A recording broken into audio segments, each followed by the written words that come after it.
great is our God.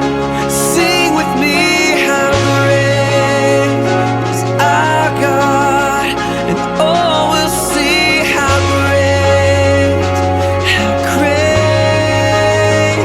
is our God.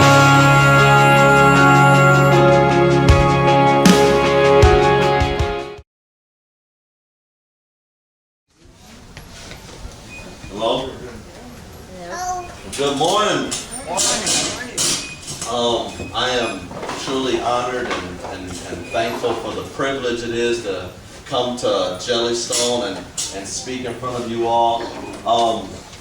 And normally when I go to a place that I've never been before and speak, I always like to share my testimony because I believe there's no greater story or way that you can glorify God by letting them know that what He's done for you and the impact that He's made in your life. So I'm going to share my testimony now. I'll try to make the quick version for you guys. My story starts off with my parents separating when I was 2 years old.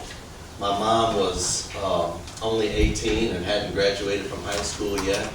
Didn't have a car or a job or a place to live. And so instead of being homeless with me, she decided to give custody to my dad. And he was in his 20s. And the only reason they got married is so he wouldn't get in trouble. And now that my mom was 18, they separated. And I lived with my dad till I was 14. And throughout that time living with my dad, it was difficult because I didn't get to see my mom a lot. She remarried and was in an abusive relationship. And my dad also remarried, and he would keep me away from my mom and tell me things like my mom didn't love me, she didn't care about me, and that's why I didn't see her very often, and that's why I was living with him, because she didn't want me. And that was tough, being a little boy and living in a rough neighborhood in Milwaukee, and everybody has their moms, and that's all they got for some of the kids. And I was being told that my mom didn't even love me and didn't want anything to do with me. And as my dad and his new wife's relationship deteriorated, we started spending more time with my grandparents, and they raised me. And my dad's sister helped raise me, because my dad was off going to the bars and going to the clubs, and so my grandparents and my aunt took care of me. And I had an uncle who was a crackhead and a paranoid schizophrenic, and he lived with my grandparents, and he molested me when I was a little boy. I can't say how long it happened. I was probably like 7 or 8 years old, and I don't think it went on for a long time, maybe a year or two. But he took advantage of my innocence, and I didn't know that it was a bad thing until I was ready to give myself over to one of my cousins. And he told me that boys don't do that to each other, and we're family, so we especially don't do that to one another. And that's when I realized that it was wrong, and I was ashamed, and I was angry, and I was so ashamed that at the age of maybe 8 years old, I made a vow to myself that I would never tell anybody about this, because it would be an embarrassment, and kids would make fun of me, and I didn't want to go through that. So I decided that I would never tell anybody the rest of my life. And I had other uncles that lived with my grandparents, and they had their porn magazines that they would have hidden in their drawers and underneath their beds, and I would get curious and I would snoop through their room. You know how little kids do, how they search through stuff. And I would find their magazines and I would steal them. And I had my own little collection. I probably had about 30 magazines that I would just look at when nobody was around and wonder what was happening. And I had those till I was 14 years old. I was looking at those magazines, and once my dad and his wife at that time separated and started dating a new woman, and we moved out of my grandparents' house, and around like 12 and 13, my mom started coming around a lot more, and I got to see that my mom really did love me, and it was my dad that had been lying to me all those years and manipulating me, and I hated him for that, and our relationship started deteriorating. I became bitter for all that time that I missed with my mom, and we started fighting all the time, and he would give me whoopings with the belt, and I didn't appreciate it. And some of the whoopings were uncalled for. Like when I was like 13, my mom had me for the weekend, and she brought me back at 7:15, and she was supposed to bring me back at 7 o'clock. And because my mom was 15 minutes late dropping me off, my dad wanted me to call her back and tell her that she could never see me again. And I said, no, I'm not going to call my mom and tell her she could never see me again. You call her.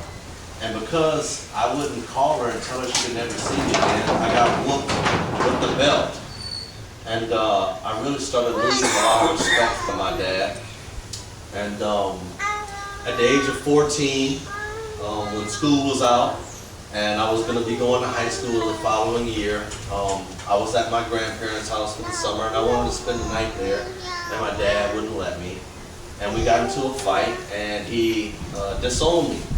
Told me I wasn't his son anymore, and that he didn't want me to live with him. My sister wasn't my sister, and my grandparents were my grandparents, and I can call my mom and I can go live with her because I wasn't his son anymore.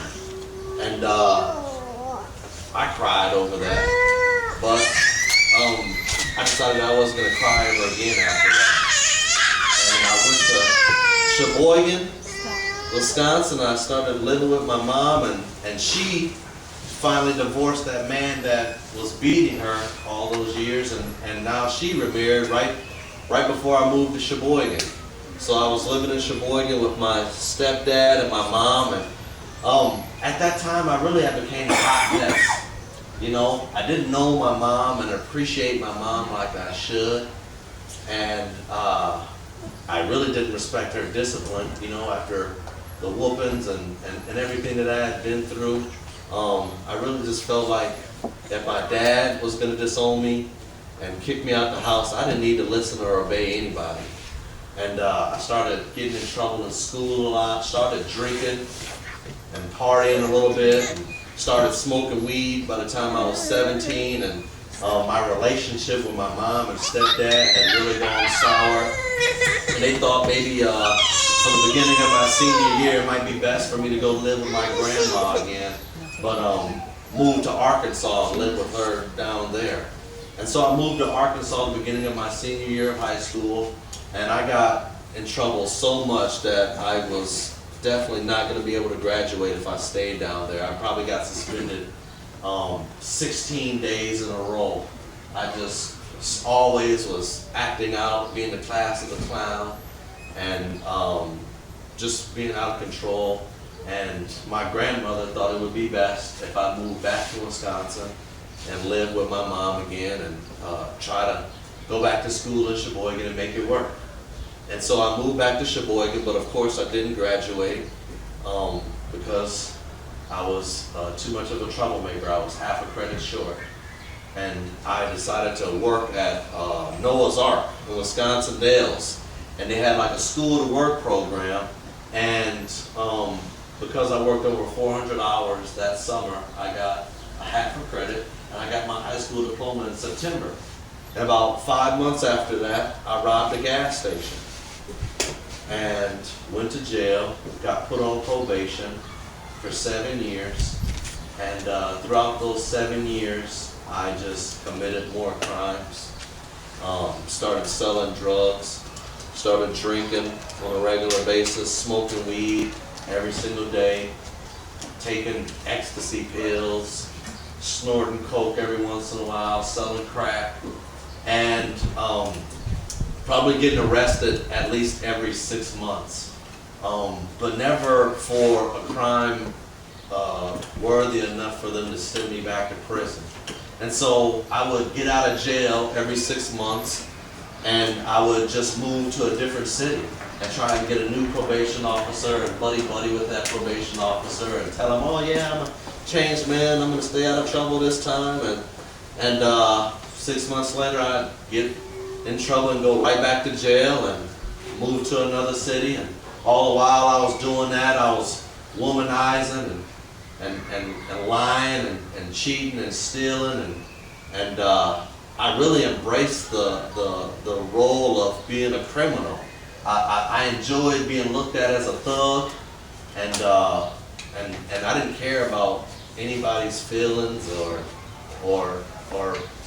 what people thought about me. All I cared about was myself and partying. And about 2007, I moved to Milwaukee because all the small towns I was living in, I always was getting caught and arrested. And I thought if I moved back to my hometown, I wouldn't stick out like a sore thumb. And in that time in Milwaukee, I was able to stay out of jail, but I sold more drugs and I partied harder than I ever did because I didn't have to worry about getting caught up. And in 2009, I got off probation. I survived 7 years without being revoked and sent to prison. I was homeless and in and out of jail, and I had done so much. I decided that I wanted to have a change and get away. And a week after getting off probation, I moved to Oklahoma. And I thought maybe I could change things and hang out down there, but I just partied even harder down there. And I started getting sick. Every time I would go out and drink, I would start throwing up before the night was over with, and I would start having back pains, and I'd be in so much pain I couldn't even stand up straight. And I would just lay out on the bathroom floor and I would throw up all day. And my uncle down there got tired of seeing me laid out on the floor, and he thought that eventually I would die because I'd be so dehydrated. I couldn't eat or drink anything. He forced me to go to the hospital, and we found out that I had a birth defect that didn't affect me until I was 26. But the tube from my kidney to my liver was so narrow that I couldn't pass my waist through it, and my waist would back up into my kidney, causing it to stretch to 3 times the size it's supposed to be. And I needed to have emergency surgery before my kidney completely failed. And that didn't stop me from partying. Every time I would drink beer or liquor or even a soda, coffee, I would have this ailment with my kidney. And I knew it, but it didn't stop me from going out to the bars and drinking. It was like I was playing Russian roulette with my life. Every time I had a drink, my kidney would expand, and it could tear, rip, explode at any time, and I would die. And I knew that, but I continued to do it anyways. And it got to the point where my uncle got fed up and said that he didn't want me living in his house, and he didn't want me around, and I needed to move back to Milwaukee and have surgery because he wasn't going to allow me to die in his house. And so I moved back to Wisconsin in 2010, February 2010, and I had the emergency surgery. My kidney was at 40% working condition, and if it would have got to 20%, they would have had to remove the kidney completely. And so I had the surgery just in time. And that was on a Tuesday. I checked myself out of the hospital on Wednesday and was at the bar on Friday. Barely able to stand, blood leaking through the back of my shirt, drinking, just partying because I love that lifestyle. And I couldn't even go 5 minutes without needing to go to the bathroom, and I would urinate blood. But that wouldn't stop me from being at the bar, drinking. And around May, I started getting back to normal, feeling about 100% again. And now that I was able to control my bladder, I decided to start selling dope again. And one day, I went to re-up on some dope, And one of my best friends I had known since I was 7 years old tried to short me on my package. And I was angry and insulted, and I felt like I needed to teach him a lesson. And I called him out on it, and he paid me my money back because we had been friends for a long time, and he knew that I knew my drugs, and I'm the one that introduced him to selling dope. And so he reimbursed me, but I felt like because of the principle of it, I needed to kill him. I needed to set an example. I couldn't have my reputation ruined, and so I plotted to kill him. And the same day that that happened, a girl called me up and told me she was pregnant with my baby. And she was just a girl that I would use for sex and money. And I told her she needed to have an abortion because I didn't want her to have my kids. And I was going to force her to have an abortion no matter what. Even, I didn't know if it was my baby or not, but I couldn't risk it. Couldn't allow somebody to have my child because I didn't want any kids. And honestly, that night, I don't remember where I slept. And the next night, one of my aunt that helped raise me, she was a church-going woman, and she said I could spend the night at her house because I didn't have a place to crash that night. And I thought I would do her a favor by going to church with her, since she was doing me a favor by letting me spend the night at her house. And I get in the car, and I turn on the radio, and I'm driving towards church, and this song comes on, a gospel song by Maurice Claret Brown, saying, it ain't over, till God says it's over. It ain't over, till God says it's done. And it's like it touched me, you know? And normally I hated gospel music. Whenever a gospel song come on, I turn the radio station right away, just because I didn't want to hear anything that they were singing about Jesus. But I listened to it, and all of a sudden, I started crying. For the first time since my dad kicked me out of the house, I started bawling uncontrollably, and I couldn't stop it. And I started like freaking out, like, what's wrong with me? Why can't I stop crying? What's going on? And I drove 10 blocks past the church before I even realized it, because all I could think about is how much I'm crying. And I turn around, I get back to the church, and composed myself, and I went inside, and it was like everything that the pastors were saying was about my life. It was like they knew that I was going to be there, and the message was specifically for me. I thought my aunt must have said something, but I knew she didn't even know anything. And I realized that it couldn't just be a coincidence that this one time that I would go to church, that they would be speaking about what's going on exactly in my life. And this lady, she came up to me. She was like a mother of the church. She asked me if I knew Jesus. And I said, kinda. Yeah, I know Jesus. I've heard of him. And she said, if you say kinda, then you don't know Jesus. And it got me thinking, like, maybe I don't really know who Jesus is.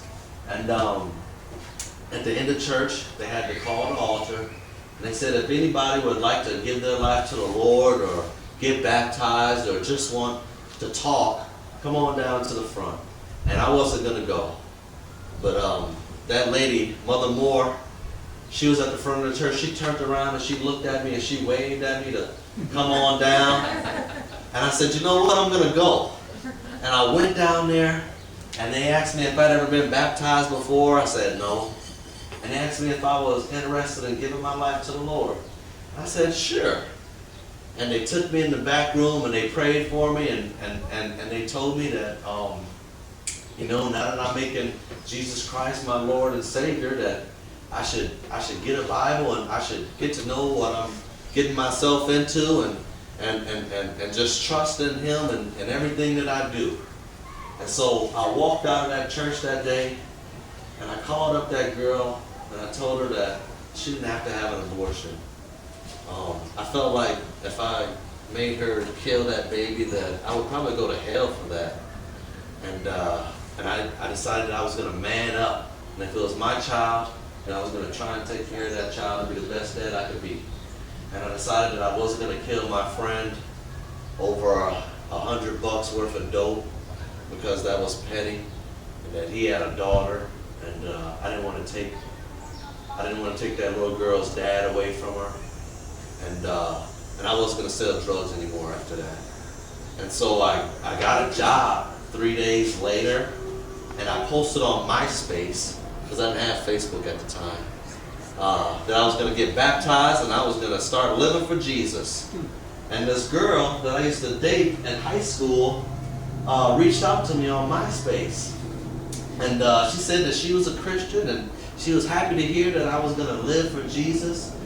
And, you know, we used to be boyfriend and girlfriend back in high school. And I tried to get with her back when I was living my wild life and she wouldn't have anything to do with me. But now that she was talking to me and I was going to try and live for Jesus, I thought maybe we could get together, and I asked her to meet up with me after church one day, and she was willing to do that. And so we got together after church, and I asked her to be my girlfriend, and she said yeah. And we started dating, and she was with me throughout that time when that girl was pregnant. And these people heard that I had got baptized, and I started living for Jesus, and they wanted to host a fundraiser for me to help me pay for my surgery. And so they had a brat fry and a bake sale, and they gave me $1,400 from the proceeds. And that money just so happened to be the exact amount of money I needed to get a lawyer and file bankruptcy. So at that time I was working 2 jobs, making more legal money than I'd ever made in my life, and I was filing bankruptcy. It just really blew my mind. And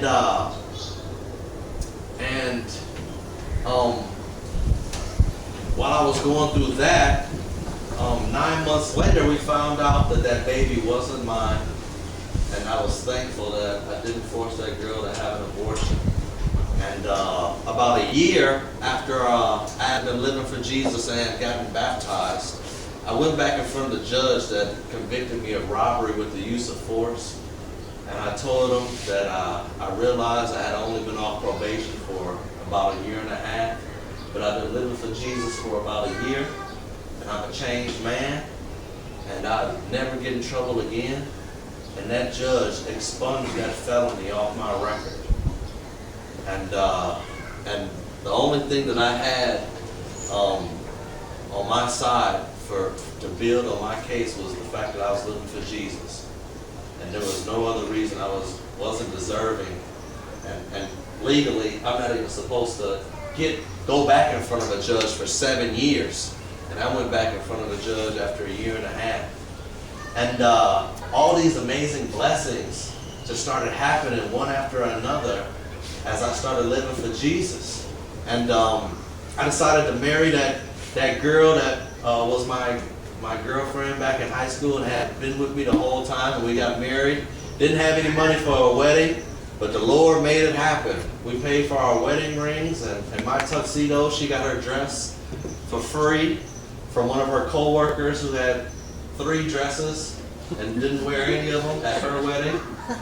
And the people of the church baked the cake and decorated the church and the reception hall, and really we were just blessed for our wedding.